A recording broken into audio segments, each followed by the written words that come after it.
Le docteur Lostria enchaîne les prélèvements. Allez, un petit peu, vas-y. Ouais, t'es bon là, de toute façon, déjà. Là. Allez. Ouais, très fort. Premier contrôle, premier coup. Le règlement stipule qu'il faut un minimum de 75 millilitres d'urine. Alors il y a parfois des contretemps à cette mécanique bien huilée. Non, mais écoute, on fait une tentative tout à l'heure. Hein. On y va? Là-bas ou en face? Ils font où les odeurs dedans? C'est où tu veux, ouais, vas-y, mets-toi là. Mais finalement, des fois ça marche peu quand on va dans les vraies toilettes, je sais pas ce que... Le docteur Lostria est vigilant quand les sportifs urinent. Il veut éviter toute forme de tricherie. Là, c'est un judoka qui passe l'épreuve. Moi, personnellement, ça m'est arrivé une fois où la personne, en fait, n'a pas voulu que je le suive dans les toilettes, là, comme... et avait l'air très étonnée que je rentre dans les toilettes avec elle. Vas-y, on... Et donc, en fait, il avait en fait préparé son petit flacon. Il n'était pas très bien équipé, lui, parce qu'il avait juste son truc dans la poche et il pensait qu'il pourrait le mettre dans le...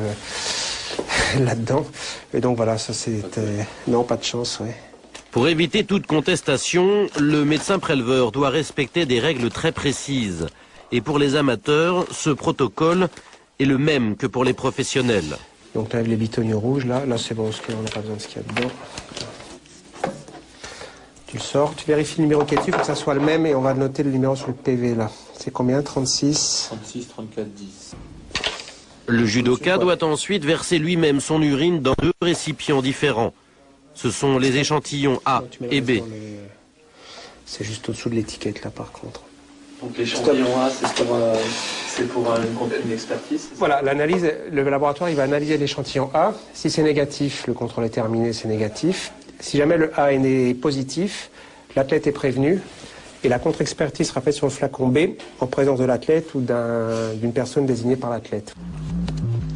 Les échantillons sont mis sous scellé. Ils sont ensuite acheminés au laboratoire de Châtenay-Malabry, le seul agréé en matière de dopage en France. Les 11 contrôles effectués à l'INSEP ce jour-là se sont tous révélés négatifs. À l'INSEP, plusieurs centaines d'amateurs. C'était le premier contrôle depuis 1 an. Amateurs et professionnels confondus, le laboratoire de Châtenay-Malabry ne peut effectuer qu'un maximum de 10 000 contrôles par an en France, faute de moyens. À l'Agence française de lutte contre le dopage, le professeur Rieux est directeur scientifique. Il reconnaît l'impuissance de son agence.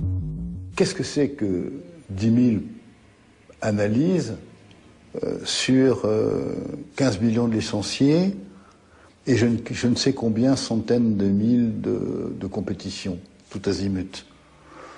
On est compte du nombre de contrôles qu'il faudrait faire pour être vraiment dissuasif avec des sanctions à la